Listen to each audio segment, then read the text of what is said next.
Hi hello నమస్తే. నేను journalist Sai. లోకం నాగమాధవి జనసేన పార్టీకి సంబంధించిన ఎమ్మెల్యేమా. ఇప్పుడు ఈ మధ్యకాలంలో ఇది జనసేన కాదు స్కామ్ సేన అని పేరు పెట్టుకోమని ఒక మాట వినపడుతున్నామండి. ఎందుకంటే వరుసగా జనసేనకి సంబంధించిన నేతలు వన్ బై వన్ స్కాములు బయటపడుతున్నాయి. ఇప్పుడు ఫ్రెష్గా లేటెస్ట్గా ఈ నాగమాధవి గారి స్కామ్ బయటపడింది.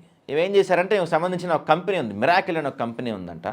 సో ఆ కంపెనీలో ఎంప్లాయీస్కి ఎలక్షన్స్కి ముందు నుంచి ఒక 1 year 2 years నుంచి ఏం చేశారంటే ఎంప్లాయీస్కి సహజంగా ఇప్పుడు మీకు ఒక 40,000 50,000 జీతం అనుకోండి. మీకు ఏం చేసేవాళ్ళంటే 1,50,000 2 లక్షలు జీతం వేసేవాళ్ళు మీకు నెల నెల. ఇదే వేసి మీ 40,000 మీరు తీసుకోవాలి, మిగతా 2 లక్షలు తెచ్చి క్యాష్ ఇచ్చారనమాట. ఇదేంటంటే దీన్ని ఏమంటారు, ఏదో వేతనాల రౌండ్ ట్రిప్పింగ్ అంటారంటండి దీన్ని. సో అంటే ఏం చేస్తారు, ఈ డబ్బులు తీసుకొని దాన్ని వైట్గా కన్వర్ట్ చేసుకుంటారు.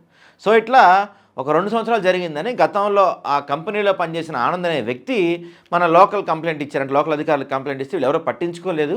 వీళ్ళెవరో పట్టించుకోపోయేసరికి ఆయన ఏం చేశాడు, దాన్ని ఇప్పుడు రాష్ట్ర ఎన్నికల సంఘ అధికారుల దృష్టి తీసుకెళ్తారు. ఇప్పుడు ఆ ఎన్నికల సంఘ అధికారుల దృష్టి వాళ్ళు ఏం చేశారు, ఏమకి ఇప్పుడు నోటీస్ ఇచ్చారు దీనిపైన స్పందించమని. స్పందించిన తర్వాత ఏం జరిగింది చూడాలి. కానీ ప్రస్తుతానికైతే ఇది ఒక పెద్ద స్కామ్ అనమాట. ఏంటి ఇక్కడ 300 మంది ఉద్యోగుల ఖాతాలకు అదనపు నగదు జమ, తిరిగి ఆ నగదును వెనక్కి తీసుకుని ఎన్నికల ఖర్చుకు వినియోగం, వేతనాల రౌండ్ ట్రిప్పింగ్ ద్వారా అక్రమాలకు పాల్పడ్డని ఆరోపణ, సమగ్ర నివేదిక ఇవ్వాలని విజయనగరం కలెక్టర్ ఆదేశించిన ఎన్నికల సంఘం. ఇప్పుడు ఏం జరిగింది అన్నది ఇక్కడ పెద్ద క్వశ్చన్ మార్క్. ఎందుకంటే 100% దీనిపైన విచారణ జరిగిపోయి అనర్హత వేటేస్తారంటే అది అవ్వకపోవచ్చు. ఎందుకంటే రాష్ట్రంలో ప్రభుత్వం వీళ్ళదే ఉంది, కేంద్రంలో ప్రభుత్వం వీళ్ళదే నడుస్తుంది. కాబట్టి దానిపైన విచారణ జరిగిపోయి అనర్హత వేటేసేసేంత పరిస్థితి ఉండకపోవచ్చు. కానీ ప్రజలకైతే ఇప్పుడే తెలుస్తున్నాయి ఇది జనసేన కాదు, ఇది స్కామ్ సేన అని. వన్ బై వన్ వీళ్ళు స్కాములు బయటపడుతున్నాయి. ఇప్పుడు ఎందుకో ఇప్పుడే హైలైట్ అయింది ఈ పాయింట్.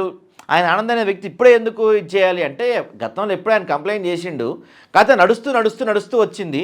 ఇప్పుడు ఆయన రాష్ట్ర ఎన్నికల కమిషనర్కి కంప్లైంట్ ఇవ్వడం బట్టి వాళ్ళు నోటీస్ ఇచ్చారు. పైపెచ్చి ఇప్పుడు స్థానిక సంస్థల ఎన్నికలు కూడా ఉన్నాయి, వాటిలో కూడా ఇలాంటి స్కామ్లు ఏమైనా చేస్తారు, అందుకని కొంత సీరియస్గా దీనిపై దృష్టి పెట్టాలని చెప్పి ఆయన కంప్లైంట్ ఇచ్చారు. ప్రజలందరూ కూడా చాలా డీటెయిల్గా డిస్కషన్గా దీని గురించి పెద్ద చర్చ నడుస్తుంది. ఎందుకంటే దాదాపుగా 300 మంది ఎంప్లాయీస్ ప్రతి నెల వాళ్ళ శాలరీ కన్నా డబల్ త్రిబుల్ వాళ్ళ అకౌంట్లో వేసేయటం, అవి తిరిగి తీసుకొచ్చి క్యాష్ ఇచ్చేయటం, ఇదంతా రౌండ్ ట్రిప్పింగ్ అంటారనమాట. ఇదంతా ఒక రకంగా చెప్పాలంటే మనీ లాండరింగ్ స్కామ్ కింద చెప్పచ్చు దీన్ని కూడా.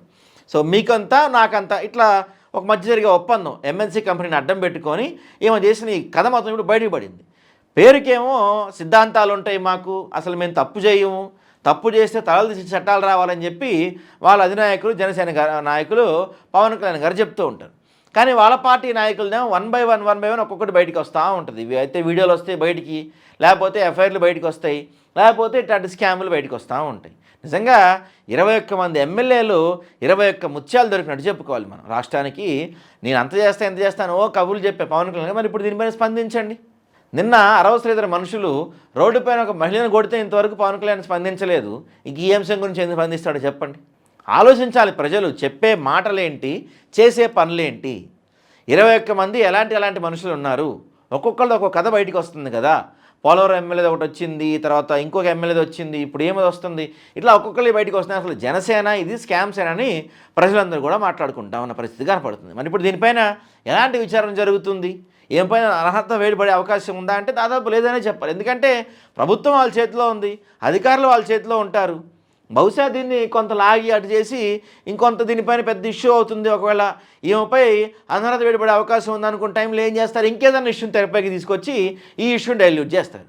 కానీ గొప్ప స్కామ్ చేశారమ్మా మేడం మీరు. 300 మంది ఎంప్లాయీస్కి వాళ్ళ శాలరీ కన్నా డబుల్ త్రిబుల్ వేసి మళ్ళీ వాటిని తిరిగి తీసుకోవటం అంటే, మరి ఆ ఎంప్లాయీస్ అందరూ కూడా ఏం మాడకుండా ఎందుకున్నారు? మేబీ వాళ్ళకి ఇంకేమైనా ఎక్స్ట్రా కొంత ఏమైనా ఇచ్చుంటారేమో, చెప్పలేము. సో మొత్తానికైతే ఈ స్కామ్ బయటపడింది, విత్ ప్రూఫ్తో సహా ఆయన ఎన్నికల కమిషనర్కి ఇచ్చారంటే మరి దీనిపైన ఎలాంటి విచారణ జరుగుతుంది, దీనిపైన కనీసం దీనిపైన పవన్ కళ్యాణ్ స్పందిస్తారా, ఎప్పటిలాగే సైలెంట్గా ఉంటారో చూడాలి.